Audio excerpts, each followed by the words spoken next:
Shalom dan selamat pagi bagi kita semua Bapak Ibu jemaat Tuhan yang terkasih. Kiranya kita semua dalam keadaan sehat, penuh sukacita di hari pertama ini.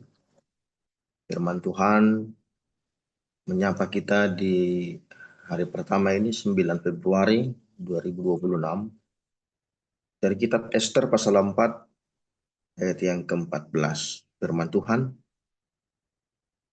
sekalipun engkau pada saat ini berdiam diri saja, bagi orang Yahudi akan timbul juga pertolongan dan kelepasan dari pihak lain, dan engkau dengan kaum keluargamu akan binasa. Siapa tahu, mungkin justru untuk saat yang seperti ini, engkau beroleh kedudukan sebagai ratu. Sampai sedemikian jauh pembacaan firman Tuhan. Yang berbahagia ialah mereka yang mendengarkan firman Tuhan dan yang memeliharanya. Bapak Ibu jemaat Tuhan yang terkasih, firman ini mengingatkan kita bahwa kitab Ester merupakan salah satu kitab yang unik dari keseluruhan firman Tuhan atau keseluruhan Alkitab kita, karena kitab Ester tidak menyebutkan satupun nama Allah atau Tuhan dalam kitab ini, tapi justru disitulah keunikannya, bahwa Allah bekerja secara tersembunyi bagi orang Israel namun nyata melalui seorang ratu. Ketika Ester telah diangkat menjadi ratu, lalu Mordekai tulangnya atau paman dari Ester, dia mengingatkan Ester bahwa ini adalah cara Tuhan untuk menyelamatkan orang Yahudi, menyelamatkan orang Israel dari ancaman Haman. Namun itu juga kembali kepada Ester, apakah dia mau bertindak melalui jabatannya itu bagi umat Tuhan. Tapi kalaupun Ester tidak mau melakukan itu, Tuhan juga akan melakukan caranya sendiri. Tuhan punya cara untuk selalu melepaskan umatnya dari genggaman dunia ini, khususnya dari ancaman Haman pada waktu itu. Melalui firman ini, Bapak Ibu jemaat Tuhan yang terkasih, kita belajar agak banyak belajar kita hari ini. Ada 5 poin, Bapak Ibu. Ada 6 maksudnya. Yang pertama ialah bahwa Allah bekerja dengan caranya yang tersembunyi. Allah tidak terang-terangan untuk menolong umatnya, melepaskan umatnya. Walaupun sebenarnya bisa saja Allah bekerja dengan cara langsung, Allah bisa saja langsung menunjukkan kuasanya kepada kuasa Haman, namun itu tidak dilakukan. Allah bekerja dengan cara yang tidak kita duga-duga. Pun demikian dalam perjalanan hidup kita. Allah sering sekali bekerja dengan cara yang tersembunyi yang kita tidak pahami sama sekali. Namun di sanalah kita merasakan tangannya bekerja atas hidup orang percaya. Teristimewa bagi Amang Simamora yang hari ini akan menjalani tindakan medis. Tentu sampaikan salam kami Nang kepada Amang. Allah sering sekali bekerja dengan cara yang tersembunyi. Terkadang kita tidak pahami bagaimana Allah bekerja, tapi pada akhirnya kita paham, oh ini maksud dan rencana Allah di waktu-waktu yang lain. Yang kedua, melalui firman ini kita juga belajar bahwa kedudukan dan kesempatan hidup adalah panggilan Allah.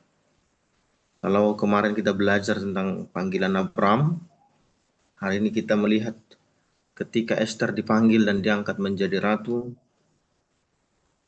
di lingkungan istana, justru itu adalah kesempatan bagi Ester untuk menjadi sarana Allah menyelamatkan umatnya. Dalam perjalanan hidup kita Bapak Ibu jemaat Tuhan, siapapun kita, apapun kedudukan kita, dan apapun kegiatan pekerjaan kita, setiap waktu dan kesempatan, semuanya itu adalah sarana panggilan Allah. Sehingga ketika dalam perjalanannya, Tuhan sering sekali pakai kita untuk melakukan rencana dan kehendaknya bagi dunia ini. Apapun itu. Oleh karenanya jangan ada orang yang merasa bahwa kedudukan atau kesempatannya dalam hidup ini sangat merasa tidak berguna atau tidak berdampak. Justru dalam perjalanan hidup ini, setiap kedudukan kita, setiap kesempatan kita, setiap pekerjaan kita, semua adalah sarana panggilan Allah. Panggilan itu tidak melulu tentang tahbisan, tapi juga berkaitan dengan ruang gerak dan hidup orang percaya adalah panggilan Allah. Itu sebabnya kalau kita mau mengerjakannya, maka Allah mau memakai kita dalam rencananya bagi dunia ini.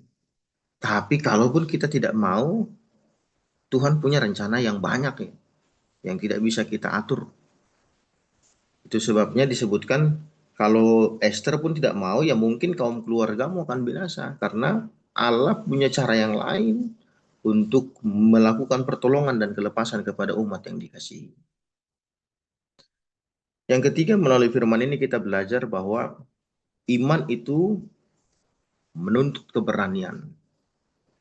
Esther ditantang, berani nggak dia untuk memakai jabatannya, kedudukannya sebagai ratu untuk bertindak. Iman itu menuntut keberanian namanya. Dalam perjalanan hidup kita,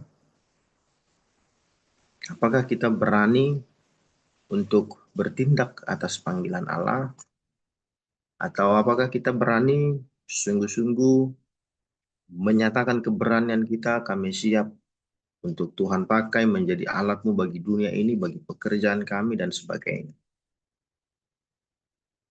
Kalau keberanian itu ada, maka Roh Kuduslah yang akan menerangi hati kita, Roh Kuduslah yang akan menuntun, dan Roh Kuduslah yang akan membawa kita kepada pengenalan akan rencana dan kehendak Allah. Yang keempat, melalui firman ini juga kita belajar bahwa keselamatan Allah itu bersifat solidaritas, bersifat kelompok. Keselamatan Allah itu tidak personal. Jadi Allah mengangkat Esther menjadi ratu di istana adalah memiliki fungsi atau dampak solidaritas terhadap kelompok. Itu sebabnya Bapak Ibu, firman ini yang keempat mengingatkan kita bahwa perjalanan hidup kita bukanlah untuk diri kita sendiri, tapi juga bagi yang lain. Kita tidak hadir hanya untuk menumpuk-numpuk banyak hal dalam dunia ini pada diri kita sendiri, tapi kita harus berdampak, bersolidaritas bagi sekitar dan sekeliling kita. Seperti tema minggu kita kemarin diberkati untuk menjadi berkat. Dan yang terakhir, Tuhan selalu punya waktu yang tepat untuk menjalankan kehendak. Mungkin perasaan kita waktunya terlalu lama. Kenapa? Lama sekali Esther menjadi ratu. Kenapa enggak sejak awal Tuhan angkat Esther menjadi ratu di istana untuk membebaskan umatnya? Tuhan selalu punya waktu yang tepat untuk menjalankan kehendaknya. Dan waktu Tuhan itu adalah yang paling terbaik bagi orang percaya. Supaya kalau terasa cepat, orang percaya tidak menyombongkan diri. Dan kalaupun terasa lama, orang percaya tetap berpengharapan di dalam Tuhan. Oleh karenanya Bapak Ibu, jemaat Tuhan yang terkasih, firman ini mau mengingatkan kita, waktu Tuhan adalah yang ini doamu terasa belum didengar dan dijawab Tuhan. Percayalah Allah selalu bekerja secara tersembunyi. Percayalah bahwa perjalanan hidup kita adalah kesempatan untuk memenuhi panggilan Allah dalam hidup kita ini. Dan setiap firman yang telah kita dengar itu menuntut keberanian kita untuk bertindak. Dan setiap keselamatan Allah itu selalu bersifat komunal atau kelompok, tidak personal. Dan itu juga ibadah kita. Ruang ibadah kita selalu bersifat komunal, tidak personal.